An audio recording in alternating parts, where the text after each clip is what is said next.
দেখতে দেখতে 152টা বসন্ত পার করে ফেলেছে সে। বয়সের ভারে আজ কার্যত অস্তিমিত। বারে বারে বদল এসেছে তার চেহারায়, তবুও যেন গতিময় শহরের সঙ্গে খাপ খাইয়ে নিতে পারেনি সে। তবুও আজ তার জন্মদিন, ঠিক যেন অতীতের প্রেম। নিশ্চয়ই ভাবছেন কিসের কথা বলছি। 1873 সালে 24শে ফেব্রুয়ারি যার চাকা গড়িয়েছিল এই শহরে, সেই আজ অস্তিত্ব বাঁচাতে লড়ছে। যার ভবিষ্যৎ নিয়ে রয়েছে বড় সড় জিজ্ঞাসা চিহ্ন। শহরের আবেগ, অনুভূতি, নস্টালজিয়া, যে ট্রামকে ঘিরে আজ তার 153তম জন্মদিন। শহরে আপাতত দুটি রুটে কোনো মতে চাকা গড়াচ্ছে তার ভবিষ্যৎ এখনো আদালতে বিচারাধীন।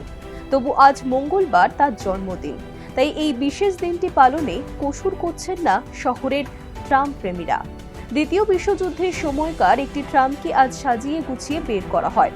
গড়িয়াহাট থেকে বেরিয়ে সেই ট্রাম আসে প্রথমে ধর্মতলা, তারপর সেখান থেকে শ্যামবাজার। ভিতরে চলে নানা অনুষ্ঠান। কাঠের তৈরি বডির এই ট্রামটির বয়স প্রায় 100 বছর।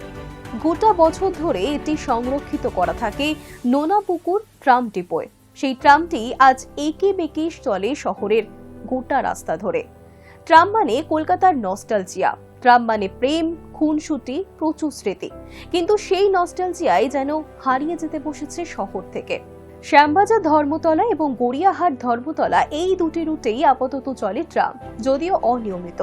তাও এই ট্রামকে বাঁচিয়ে রাখতেই নিরলস প্রচেষ্টা চালিয়ে যাচ্ছে ট্রাম প্রেমী সংগঠনের প্রতিনিধিরা। ক্যালকাটা ট্রাম ইউনোস অ্যাসোসিয়েশন তরফে আজকের এই অনুষ্ঠানের আয়োজন করা হয়েছে। সংগঠনের প্রতিনিধিরাই জানাচ্ছেন 2011 সালে যেখানে 37টি রুটে ট্রাম চলত, তা এখন দুটি রুটে এসে ঠেকেছে। যেখানে দূষণের তাণ্ডবে নাভিশ্বাস শহরবাসীর, সেখানে ট্রামকে তার আধুনিক রূপ দিয়ে বাঁচিয়ে রাখা প্রয়োজন ছিল। তার বদলে ট্রাম উঠে গেল। গোটা বিশ্বে 400 শহরে ট্রাম চলে, অথচ এই শহর থেকেই ট্রাম হারিয়ে যাচ্ছে। তাই তারা ট্রাম বাঁচাতে সাধারণ মানুষের কাছে ভোট চাইছেন। তাদের দাবি, বিপুল গাড়ির চাপেই কলকাতার বাতাস কালো হচ্ছে। অন্যান্য দেশেও এই দূষণের কারণেই ট্রামকে ফিরিয়ে আনছে, এখানেও এই ট্রাম ফিরিয়ে আনা হোক। 1873 সালে 24শে ফেব্রুয়ারি প্রথম ঘোড়ায় টানা ট্রাম ছুটেছিল শহরে। তারপর সময়ের বদলে সে নিজের চেহারা বদলেছে, এসেছে এক কামরার এসি ট্রামও। কিন্তু চেহারা বদলেও গতির সঙ্গে টিকে থাকতেই সে যেন খাপ খাওয়াতে পারছে না। এবার 153তম জন্মদিন তার। সেই উপলক্ষে সেজে গুজে তিলোত্তমার বুকে চলতে প্রস্তুত 498 নম্বর ট্রামটি।